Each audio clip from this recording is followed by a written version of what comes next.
13절에는 이런 말씀이 있습니다. 터가 무너지면 의인이 무엇을 하랴. 세번역 성경은 이 말씀을 이렇게 옮겼습니다.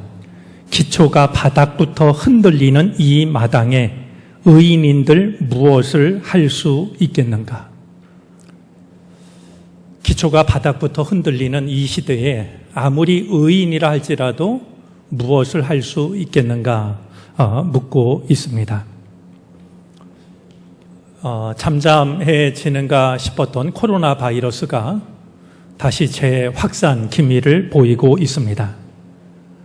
날짜를 세기가 어려울 만큼 오랫동안 장마가 이어졌는데 많은 전문가들은 이것은 장마나 홍수가 아니라 기후 위기라고, 전 인류가 이제 코앞에 직면하고 있는 기후 위기라고 이렇게 진단을 하고 있습니다.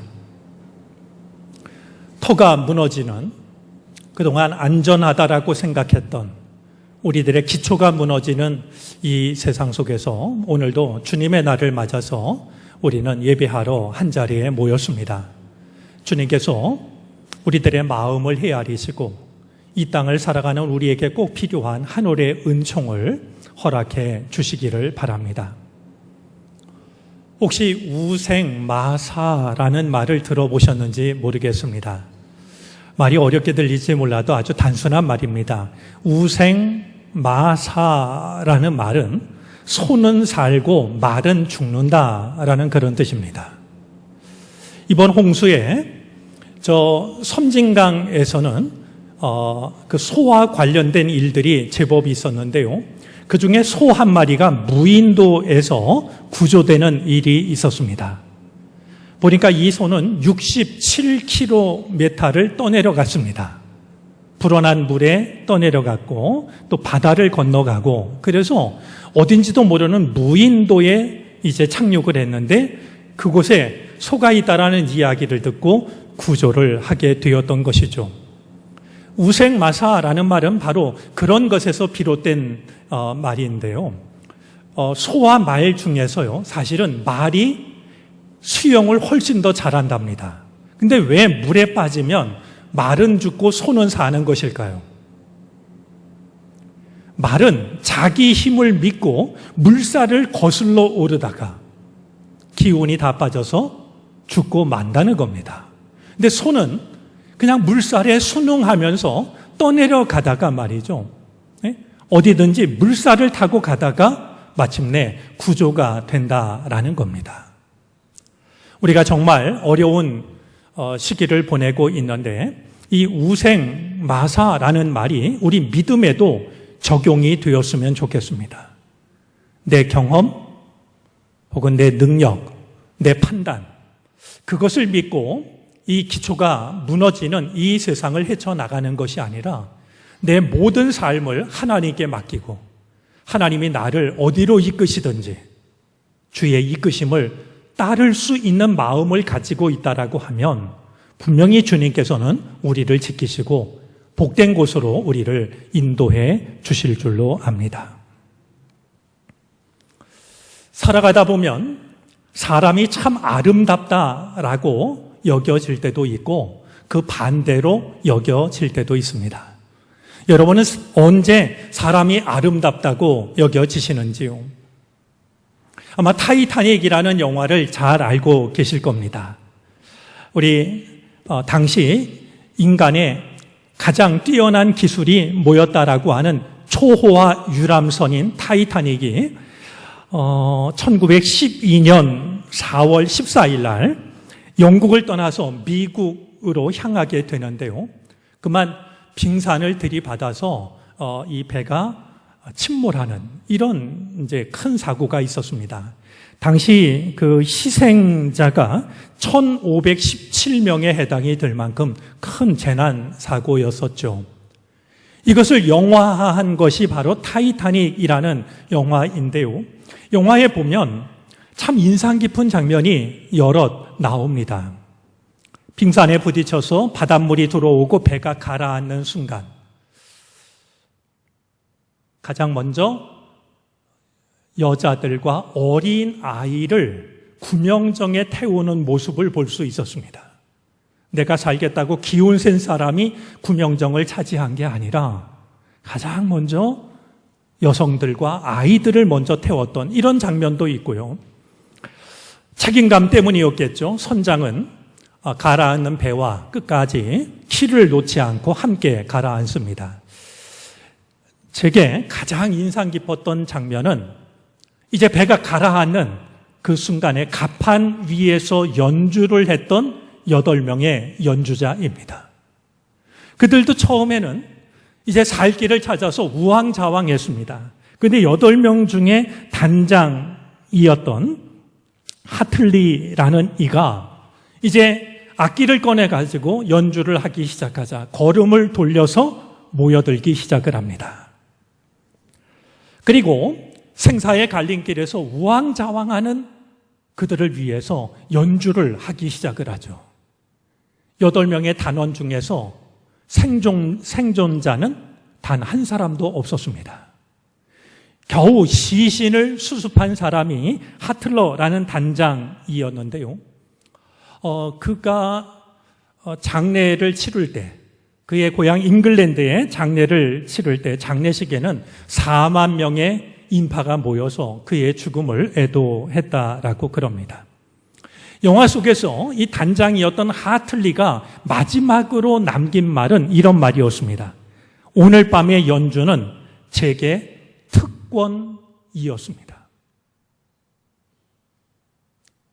생사의 갈림길에 서서 어쩔 줄 모르는 그 수많은 사람들을 위해서 마지막까지 연주했던 것은 제게는 특권이었습니다. 이런 말을 합니다. 영화를 보신 분은 잘 알고 계시리라 여겨집니다만 8명의 그 악단이 마지막까지 연주했던 것은 내 주를 가까이 하게 함은 십자가 짐 같은 고생이나 라는 찬송이었습니다.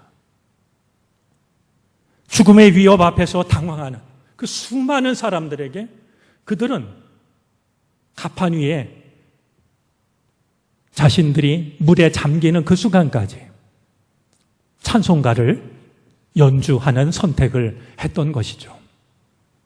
사람이 이렇게도 아름다울 수 있는 거구나 라는 생각을 했던 한 순간이었습니다.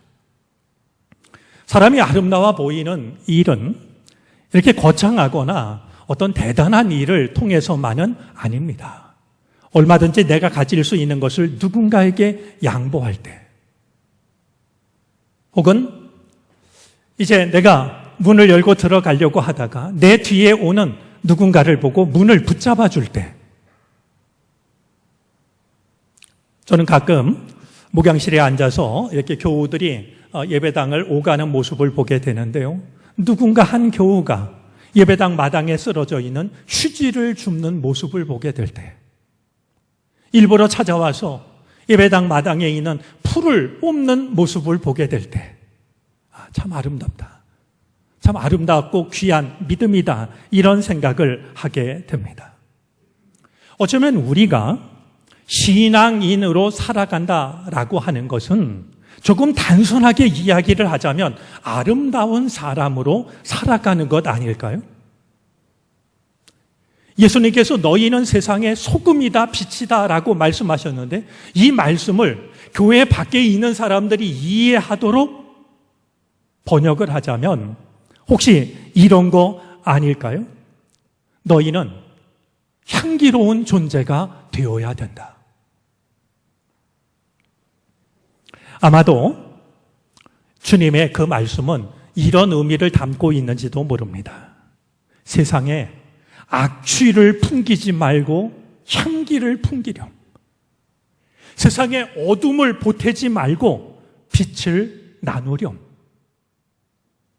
그것이 바로 너희는 세상의 소금이라고 빛이라고 말씀하신 주님의 말씀의 의미가 아닐까 생각을 해봅니다. 오늘 이런 이야기를 먼저 나누는 것은 오늘 생각하게 될 본문 속에 나오는 한 사람, 엘리바스 때문입니다. 어릴 적에 했던 연극으로 하자면 저희 성탄절에 연극 많이 했는데요. 연극하다 보면 1막, 2막, 3막 있지 않습니까? 이제 1막이 끝나고 2막이 시작되는 것이 오늘 성경 본문의 자리입니다. 이제 욥의 세 친구가 고난당하는 욥을 찾아와서 욥을 보고서 이제 한 사람씩 이야기를 했습니다. 우리가 잘 알고 있는 것처럼, 지금까지 생각해 왔던 것처럼 세 친구의 이야기는 욥의 마음을 따뜻하게 위로해 주었던 것이 아니라 욥의 마음을 더욱 아프게 만들었습니다. 세 친구의 이야기가 끝나고 욥의 대답도 끝나고 이제는 두 번째로 이야기가 시작이 됩니다. 과연 첫 번째 자신들이 했던 이야기, 자신들이 보였던 태도가 친구 욥에게 더 큰 상처를 주었던 것을 경험한 이 세 친구는 이제 두 번째로 말할 기회가 주어졌을 때 어떤 말을 할까? 궁금해지는데요. 오늘 이 엘리바스를 보면 우리 하나님을 믿는 우리가 나도 모르게 범하고 있는 잘못이 무엇인가 하는 것을 생각하게 할 만큼 오늘 엘리바스의 말, 엘리바스의 태도는 우리로 하여금 세상 속에서 우리가 어떤 삶을 살아가고 있는지를 돌아보게 하고 있습니다. 가장 먼저 생각하게 되는 것은 엘리바스가 같은 잘못을 또다시 반복하고 있다라는 점입니다. 처음 이야기한 것이 자신의 생각과는 달리 욥에게 큰 아픔을 주었습니다. 그렇다면 두 번째 이야기할 때는 어쩌면 이렇게 말해야 되지 않았을까요? 친구야, 정말 미안하다. 내가 너의 마음을 충분히 헤아리지 못해서 미안하다. 그런데 엘리바스가 두 번째로 하고 있는 말을 보면 달라진 것이 보이질 않습니다. 오히려 욥을 향한 비난의 강도가 더욱더 강해지고 있음을 보게 됩니다. 욥은 고난을 당해서 자기 몸 하나 가눌 수가 없는데 그 위에 억울함을 보탭니다. 제가 사전을 찾아봤더니요. 억울이라는 말이 억자는 누를 억자고 울자는 막힐 울자입니다. 여러분 억울이 뭐냐 하면 짓눌러서 숨이 막히게 하는 것. 이게 억울입니다. 욥은 고난당한 것뿐만이 아니라 친구들로부터 억울함까지 마음에 쌓아두는 고통을 겪어야만 했습니다. 엘리바스는 욥이 어렵게 이야기한 그 말을 두고서 우리 15장 2절부터 5절까지의 말씀을 보면 궤변이라고 쓸모없는 이야기라고 아무 유익이 없는 말이라고 심지어는 간사한 말이라고 단언을 합니다. 욥은 정말 마음속에 아픔을 있는 그대로 이야기를 했는데 친구인 엘리바스는 궤변이요, 쓸데없는 이야기요, 유익이 없는 말이요, 간사한 말이라고 욥의 말을 단숨에 부정해버립니다.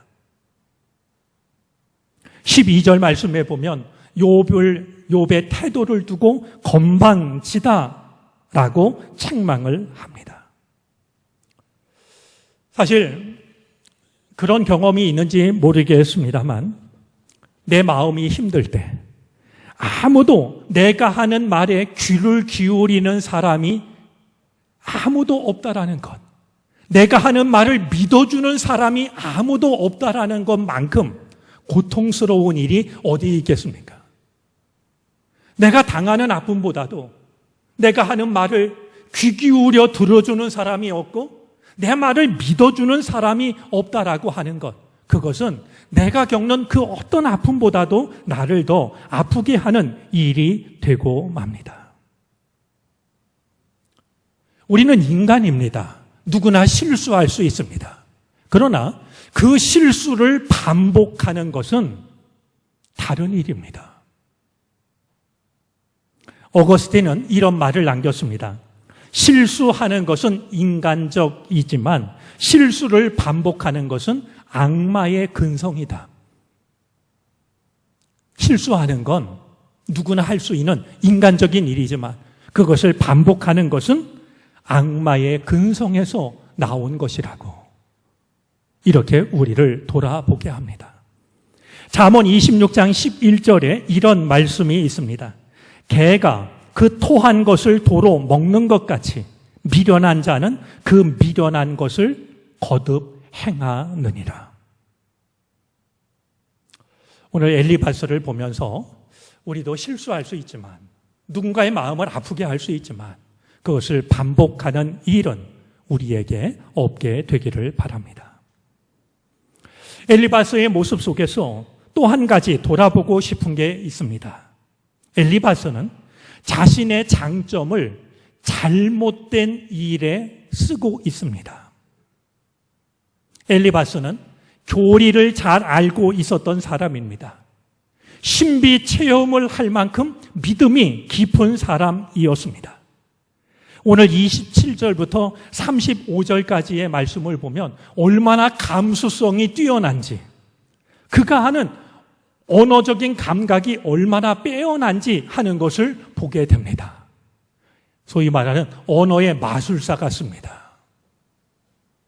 그런데 엘리바스는 이 좋은 장점을, 내가 잘 알고 있는 교리, 다른 사람이 하지 못한 종교 체험, 뛰어난 언어적인 감각, 이것을 잘못된 일에 사용을 합니다. 오히려 누군가를 판단하고 정죄하고 비난하는 일에 사용을 하고 있죠.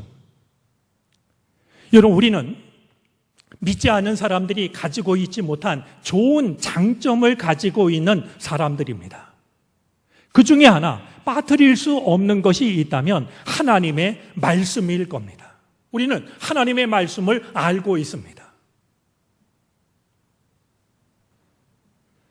하나님의 말씀 중 신앙의 표본이 될 만한 말씀을 가리켜서 정경이라고 부릅니다.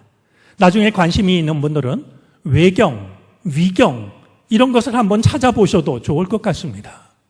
그런데 이 정경이라는 말은 갈대라는 말에서 왔습니다. 왜 정경이라는, 크리드라는 말이 갈대에서 왔을까요? 갈대가 자를 만드는 재료였기 때문입니다. 여러분, 하나님의 말씀은 자입니다. 무슨 자일까요? 내 삶을 재는 자입니다.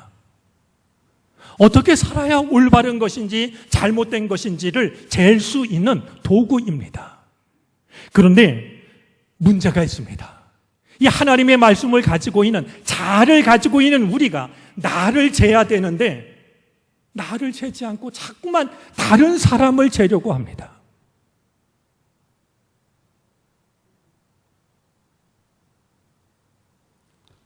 여러분, 프로크루테스의 침대 이야기를 잘 아실 겁니다. 프로크루테스가 지나가는 사람을 자기 집으로 초대해가지고 침대에 눕힙니다. 그래서 그 사람의 키를 재가지고 침대보다 키가 크면 다리를 잘라서 죽이고, 자기 침대보다 키가 작으면 늘려서 죽입니다. 하나님의 말씀은 프로크루테스의 침대가 되어서는 안 됩니다.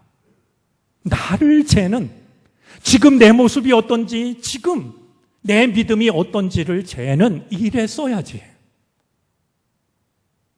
그것을 가지고 다른 사람을 판단하고 비난하는 일에 사용을 하는 것은 오늘 엘리바스가 우리에게 보여주는 모습으로서 우리가 피해야 될 일이 되는 겁니다.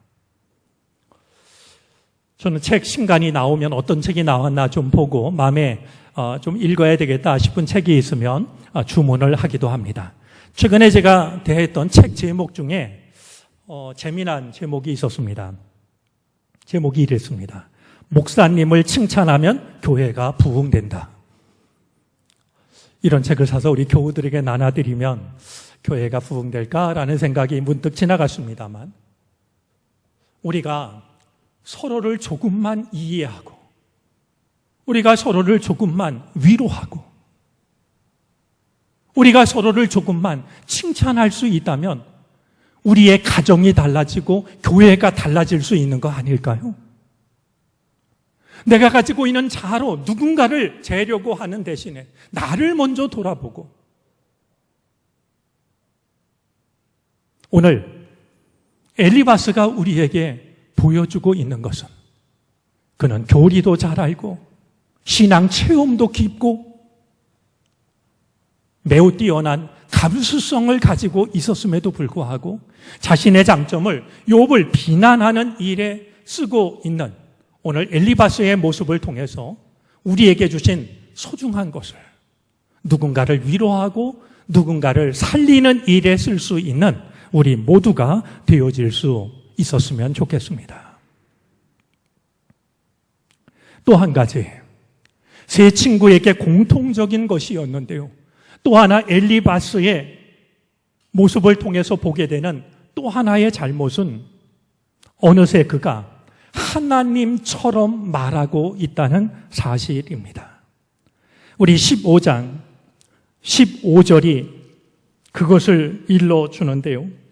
하나님은 거룩한 자들을 믿지 아니하시나니 하늘이라도 그가 보시기에 부정하거든. 이 엘리바스는 어떻게 해서든지 하나님의 입장을 설명하고 변호하려고 합니다. 여러분, 제가 어리석은 질문을 한번 여러분에게 해볼까요? 우리 지구상에 있는 모든 교회가 사라지면 하나님도 사라질까요? 어느 날 이 지구상에 있는 하나님을 믿는 모든 사람들이 다 사라지면 하나님도 사라지는 걸까요?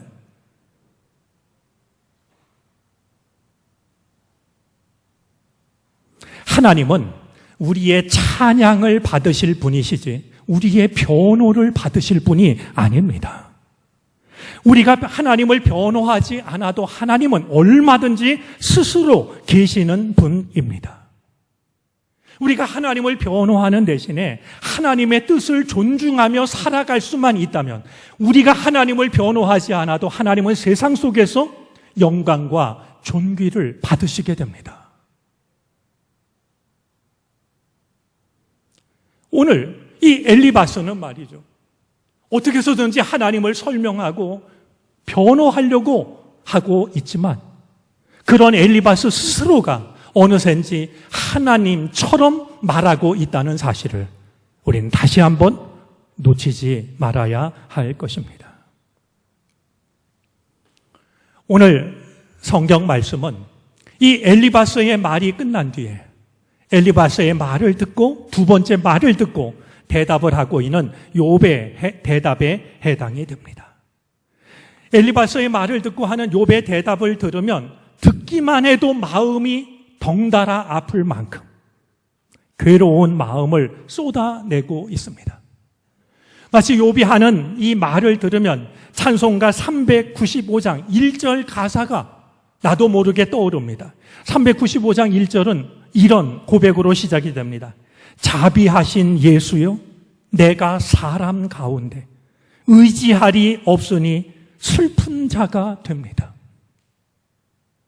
자비하신 예수여, 내가 사람 가운데 의지할이 없으니 슬픈 자가 됩니다.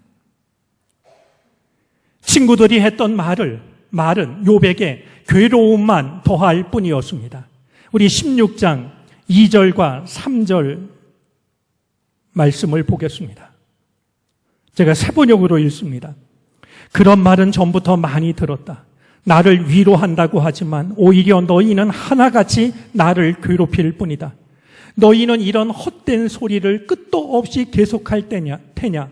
무엇에 홀려서 그렇게 말끝마다 나를 괴롭히느냐?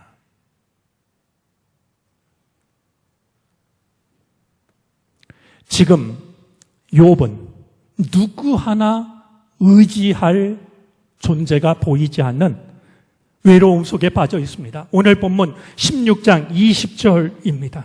나의 친구는 나를 조롱하고 내 눈은 하나님을 향하여 눈물을 흘리니. 내 친구는 나를 조롱하고 내 눈은 하나님을 향하여 눈물을 흘리고 있다라고 자신의 괴로운 모습을 표현하고 있습니다. 욥은 지금 허물어져 내리고 있습니다. 그의 존재가 허물어져 내리고 있는 것을 곳곳을 통해서 보게 됩니다. 우리 16장 15절과 16절을 제가 세번역 성경으로 읽도록 하겠습니다. 내가 맨살에 베옷을 걸치고 통곡한다. 내 위세를 먼지 속에 묻고 여기 이렇게 시궁창에 앉아 있다. 하도 울어서 얼굴마저 핏빛이 되었고 눈꺼풀에는 죽음의 그림자가 덮여 있다. 맨살에 베옷을 걸치고 통곡하고 있다라고. 내가 앉아 있는 자리는 시궁창이라고. 하도 울어서 내 얼굴은 핏빛이 되었다고. 내 눈가에 서려 있는 것은 죽음의 그림자라고. 이렇게 괴로운 마음을 허물어져 내리는 자기의 모습을 나타내고 있습니다. 17장 7절도 마찬가지입니다. 세번역으로 읽습니다. 근심 때문에 눈이 멀고 팔과 다리도 그림자처럼 야위었다. 근심 때문에 눈이 멀고 팔과 다리도 그림자처럼 야위었다라고 이렇게 말합니다. 이런 욥의 괴로움이 얼마나 큰지 그는 마침내 하나님마저도 자신을 괴롭히는 적으로 인식을 합니다. 우리 16장 7절부터 14절까지인데요. 제가 세번역 성경으로 욥이 하나님에 대해서 무엇을 말하고 있는지를 읽도록 하겠습니다. 주님께서 나를 기진맥진하게 하시고 내가 거느리고 있던 자식들을 죽이셨습니다. 주님께서 나를 체포하시고 주님께서 내 적이 되셨습니다. 내게 있는 것이라고는 피골이 상접한 앙상한 모습뿐입니다. 이것이 바로 주님께서 나를 치신 증거입니다. 사람들은 피골이 상접한 내 모습을 보고 내가 지은 죄로 내가 벌을 받았다고 합니다. 주님께서 내게 분노하시고 나를 미워하시며 내게 이를 가시며 내 원수가 되셔서 살기찬 눈초리로 나를 노려보시니 사람들도 나를 경멸하는구나. 욕하며 뺨을 치는구나. 모두 한패가 되어 내게 달려드는구나. 하나님이 나를 범법자에게 넘겨버리시며 나를 악한 자의 손아귀에 내맡기셨다. 나는 평안히 살고 있었는데 하나님이 나를 으스러 뜨리셨다. 내 목덜미를 잡고 내던져서 나를 붓으로 뜨리셨다. 그가 나를 세우고 관역을 삼으시니 그가 쏜 화살들이 사방에서 나에게 날아든다. 그가 사정없이 내 허리를 뚫으시고 내 내장을 땅에 쏟으신다. 그가 나를 갈기갈기 찢고 또 찢으시려고 용사처럼 내게 달려드신다. 욥이 고난 중에서 생각하는 하나님은 나를 관역으로 세워놓으시고 화살을 마구 쏘아대는 하나님이십니다.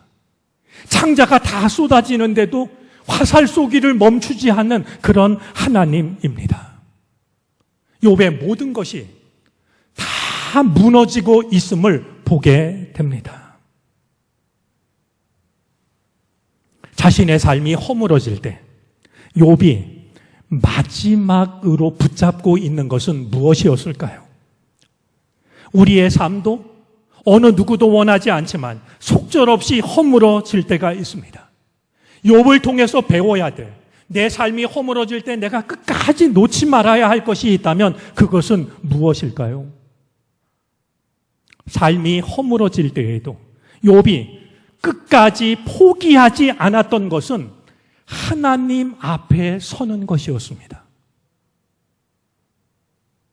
하나님을 향하여 원망도 하고 불평도 하고 항의도 하고 하소연도 하지만 욥이 끝까지 놓지 않았던 것은 삶이 완전히 허물어지는 그 순간에도 하나님 앞에 서는 그것이었습니다.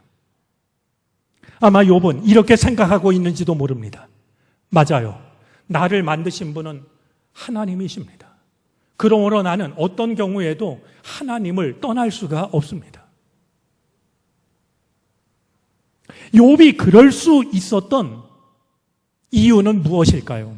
저는 오늘 본문을 통해서 사소해 보이지만 매우 중요한 것 한 가지를 생각하게 됩니다.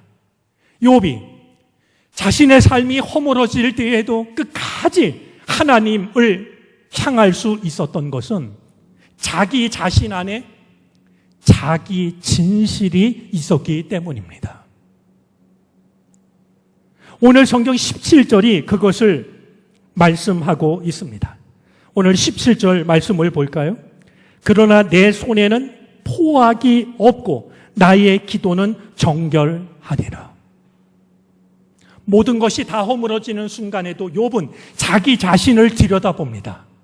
그리고 두 가지를 생각을 하는데, 내가 지금까지 누군가를 억울하게 한 일이 나에게는 없습니다. 내가 하나님께 드린 기도는 진실한 기도였습니다. 마치 폐허 더미에서 그래도 남아있는 무엇인가를 건져내듯이 욥은 자신의 존재가 다 허물어진 순간에도 자기 자신을 돌아보면서 나는 지금까지 누구를 괴롭힌 일이 없고 나의 기도는 진실한 기도였습니다. 누가 뭐라고 해도, 친구들이 나를 비난한다 할지라도, 그리고 내가 애타게 찾는 하나님조차도 나를 향해 침묵하신다 할지라도, 그래서 내 삶이 송두리째 무너지는 순간에도 욥은 자기 진실이라고 하는 바닥에 엎드려서 하나님을 바라보고 있었던 겁니다. 다윗의 시로 알려진 시편 139편은 이렇게 시작이 됩니다. 여호와여, 주께서 나를 살펴보셨으므로 나를 아시나이다. 다윗은 계속해서 고백합니다. 내가 앉고 서는 것, 멀리서도 내 생각이 어떠한지를, 길을 가거나 누워있거나 혀를 놀려 아무 말을 하지 않을 때에도 내가 무슨 말을 할지를 하나님은 알고 계십니다. 그러기에 내가 하나님을 피할 곳은 세상에 어디도 없습니다.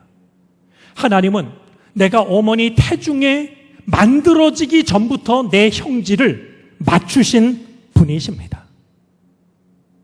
이렇게 고백한 다윗은 시편 139편을 이렇게 마치고 있습니다. 하나님이여, 나를 살피사 내 마음을 아시며 나를 시험하사 내 뜻을 아옵소서. 내게 무슨 악한 행위가 있나 보시고 나를 영원한 길로 인도하소서. 하나님, 나를 살펴보고 또 살펴보십시오. 그리고 내 안에 무슨 악한 행위가 있나 보시고 나를 영원한 길로 인도해 주십시오. 기도하고 있습니다. 사랑하는 교우 여러분, 내 삶이 허물어지는 순간에도, 내 존재가 송두리째 무너지는 순간에도 내 안에 자기 진실을 지키시기 바랍니다. 다른 사람을 괴롭히지 않는 것, 하나님께 진실한 기도를 바치는 것, 그것이 있다면 우리는 삶이 허물어지는 순간에도 자기 진실이라고 하는 그 바닥에 엎드려서 얼마든지 하나님을 부를 수 있고, 우리가 생각할 땐 그 시간이 영원처럼 여겨질지 몰라도 하나님은 반드시 우리의 부르심에 응답해 주실 것입니다. 이 은총을 힘입어 삶이 무너지는 순간까지도 내 삶의 마지막 순간으로 삼지 마시고 지금까지와는 전혀 다른 새로운 삶을 시작하는 시간으로 만들 수 있는 우리 모두가 되어질 수 있기를 바랍니다. 오늘 예배하는 우리 모두에게 주님께서 이 은총을 베풀어 주시기를 바랍니다. 기도하겠습니다.